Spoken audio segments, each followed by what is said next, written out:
السلام علیکم۔ کیا لوگوں کا دل پتھر سے زیادہ سخت کیوں ہو جاتا ہے؟ یہ بیان ہے مفتی سلمان اظہری صاحب کا۔ اس بیان کو آپ لوگ لاسٹ تک ضرور سنیں، بہت ہی پیارا بیان ہے۔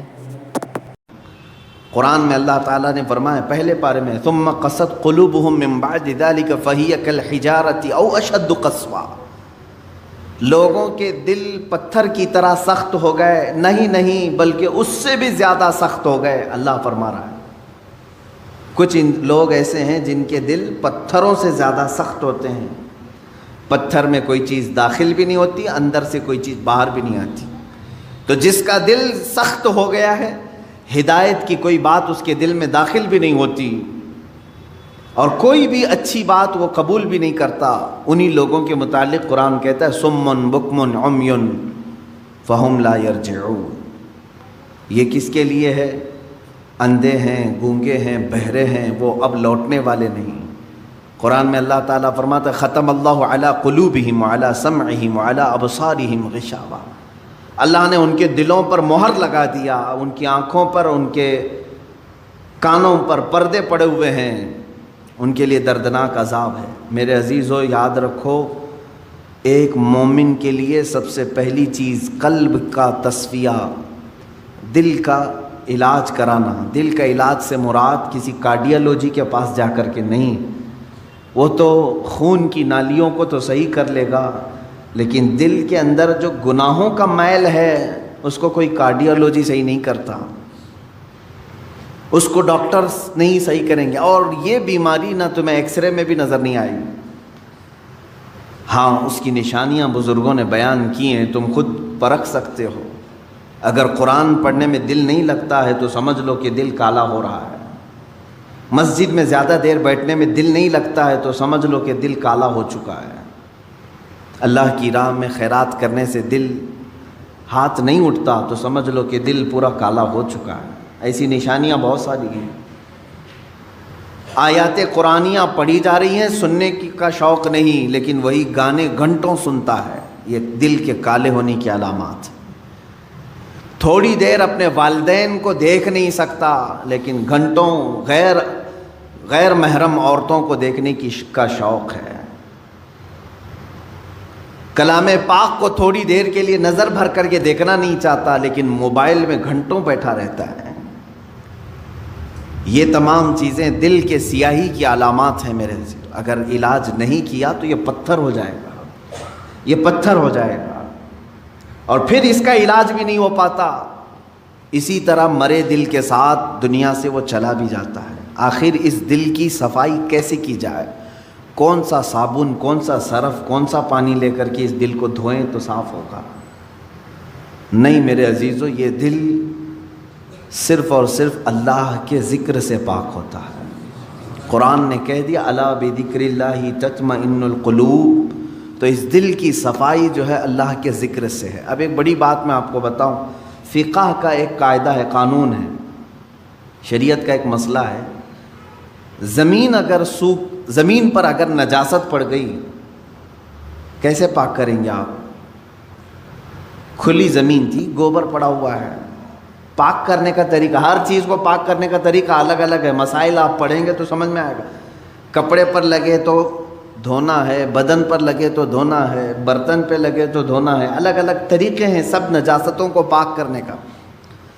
کپڑے پر اگر نجاست لگی ہے تو 3 مرتبہ دھونا ہے آپ کو۔ کوئی غلیظ نجاست لگ گئی تو، نجاست کی بھی 2 قسمیں ہیں، خفیف اور غلیظ۔ غلیظ کا مطلب جیسے پیشاب، پاخانے وغیرہ، خفیف کا مطلب حلال پرندوں کی بیٹ وغیرہ۔ تو یہ نجاست کو دھونے کے الگ الگ طریقے ہیں، لیکن ان میں سے اگر کہیں زمین پر نجاست لگی تو اسے کیسے دھوئیں گے آپ؟ کھلی زمین، میدان ہے باہر، اور نجاست گر گئی ہے، اس کے پاک کرنے کے 2 طریقے بزرگوں نے لکھے ہیں، فقہاء کرام نے لکھے ہیں۔ پہلا طریقہ یہ ہے کہ بارش اتنی آ جائے کہ نجاست بہہ جائے، بارش اتنی آ جائے، توجہ ہے نا، زمین کے پاک ہونے کے 2 طریقے ہیں۔ بارش اتنی آ جائے کہ نجاست وہ بہہ کے چلی جائے۔ دوسرا طریقہ ہے یا تو دھوپ اتنی زیادہ پڑ جائے کہ وہ نجاست سوکھ کر کے ختم ہو جائے، وہ زمین پاک ہو گئی۔ یا تو بارش سے زمین پاک ہوگی یا تو دھوپ سے زمین پاک ہوگی، یہ دو قاعدے ہیں شریعت کے۔ نجاست یا تو بہہ کے چلی جائے یا سوکھ کر کے چلی جائے، سوکھ کر کے جب ختم ہو گئی تو وہ زمین پاک ہو گئی۔ اب آئیے میں یہ بات کیوں بتا رہا ہوں آپ کو۔ مشہور صوفیہ اکرام نے فرمایا، اے بندے اسی طرح تیرے دل کی جو زمین ہے اس پہ اگر گناہوں کی نجاست لگ جائے تو اسے بھی دھونے کے دو طریقے ہیں، اسے پاک کرنے کے دو طریقے ہیں۔ جس طرح زمین بارش کے برسنے سے پاک ہو جاتی ہے، اسی طرح تیرے دل کی زمین اللہ کے ذکر سے پاک ہوگی۔ اللہ کا ذکر برسات ہے، یہ بارش ہے، قرآن کی تلاوت بارش ہے۔ جیسے ہی بندہ ذکر کرنے لگتا ہے اس کے قلب پر اللہ کے انوار برسنا شروع ہو جاتے ہیں، وہ نجاست بہہ کے چلی جائے گی۔ اور دوسری، وہ آج کے زمانے میں مشکل ہے، اگر دل کی زمین نجاست سے ملوث ہو گئی ہے، ناپاک ہو گئی ہے، ایک طریقہ میں نے زمین کا بتایا بارش کا، دوسرا طریقہ ہے دھوپ کا۔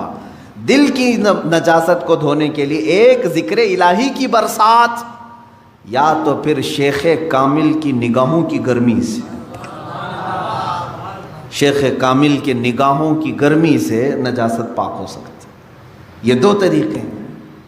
شیخ کامل کا حصول معمولی بات نہیں ہے، اس میں برسا برس لوگ تلاش میں لگانا چاہیے، لیکن یہاں تو آج حال یہ ہے کہ کہیں سے کوئی بھٹک کے پیر میرے گھر آ جائے میں اس کا دامن پکڑ لوں گا۔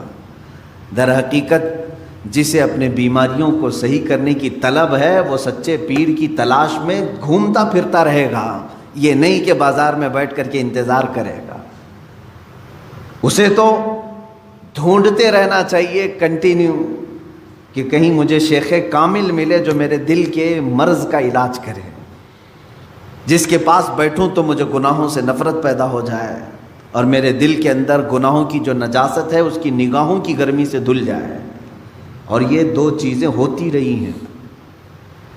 آپ کو میں یہ دونوں چیزیں اگر سناؤں، بابا فرید الدین گنج شکر رحمۃ اللہ تعالی علیہ، یہ خود جو ہے اپنے، ظاہر سی بات ہے قلب میں ان کے نجاست کی بات تو میں نہیں کروں گا، لیکن انہوں نے 12 سال کنٹینیو ایک جنگل میں کھڑے ہو کر کے ذکر کیا۔ ان کے جسم پر بیلیں لپٹ گئی تھیں، وہ درختوں میں چھپ گئے تھے، لوگ پہچانتے بھی نہیں تھے، 12 سال تک وہاں رہ گئے اور ذکر الہی میں مشغول تھے۔ اور اس کے بعد ان کے مرید صادق محبوب الہی نظام الدین اولیاء رضی اللہ تعالی، جو حضرت خواجہ فرید الدین گنج شکر کے مرید بھی ہیں، خلیفہ بھی، محبوب الہی، ان کا حال یہ تھا کہ یہ اپنے شیخ کی نگاہوں سے، صرف بابا فرید نے صرف ان کے قلب پر نگاہ ڈالی اور ان کی دنیا بدل گئی تھی، اور پھر وہ اس راستے پر ایسے آئے کہ اپنے وقت کے قطب بن گئے۔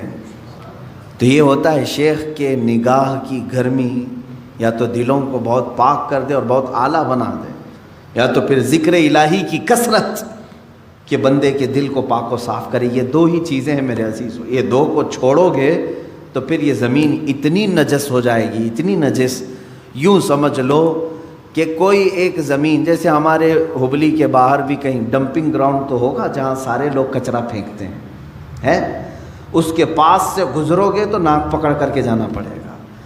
ایک وقت ہمارے دلوں کا بھی ایسا آتا ہے کہ اتنی نجاست اس میں آ جاتی ہے کہ فرشتے قریب آنے سے کراہت محسوس کرتے ہیں، نہیں آتے فرشتے۔ دلوں کی گندگی اور غلاظت اتنی بھی بڑھ سکتی ہے، کیوں؟ ہم نے کبھی دھویا ہی نہیں اس کو، گناہ پر گناہ، گناہ پر گناہ، گناہ پر گناہ ہوتے رہے لیکن دھویا کبھی نہیں، کیا ہوگا اس کا حال؟ آپ ان لوگوں کو دیکھتے ہوں گے جو سادھو وغیرہ جن کے جٹ ہوتے ہیں بال، کبھی نہیں نہاتے بیچارے، نہیں نہانے کی وجہ سے بال پورے جمع ہو جاتے، ہوتا ہے، ایک دوسرے سے بال چپک کر کے مل جاتے ہیں، اور پھر اتنی غلاظت اس کے اندر ہوتی ہے، واللہ اعلم وہ کون سے طریقے پر چلتے ہیں، کون سا دین ہے مجھے نہیں معلوم، لیکن کنٹینیو اگر آدمی پانی بھی نہ لگائے بالوں کو تو یہ جم جاتے ہیں، ایک دوسرے سے مل جاتے ہیں اور پھر جٹ بن جاتے ہیں، کھول بھی نہیں سکو گے، زندگی بھر کاٹ کے ختم کرنا پڑے گا۔ سوچو اگر دل کو کبھی نہیں دھویا آپ نے تو اس دل کی بھی وہی کیفیت ہوتی ہے جیسے وہ بالوں کا جٹ ہے، اتنا غلیظ ہو جاتا ہے۔ اسی لیے قرآن پاک میں میرے آقا صلی اللہ علیہ وسلم کی صفت اللہ نے کیا بیان کی ہے جانتے؟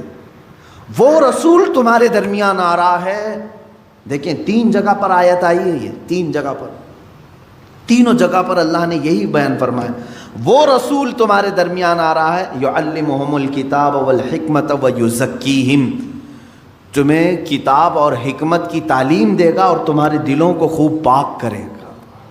حضور کی سب سے بڑی صفت اللہ نے 3 جگہ قرآن میں کیا بیان کی؟ تمہارے دلوں کو صاف کرے گا۔ دلوں کو صاف کرنا یہ میرے آقا صلی اللہ تعالیٰ علیہ وسلم کا طرہ امتیاز رہا ہے۔ وہ ایسے طبیب حاذق تھے کہ جس کے متعلق شاعر نے سچ کہا، ایک عرب نے آدمی کا بول بالا کر دیا، خاک کے ذروں کو ہمدوش ثریا کر دیا، خود نہ تھے جو راہ پر اوروں کے ہادی بن گئے، کیا نظر تھی جس نے مردوں کو مسیحا کر دیا۔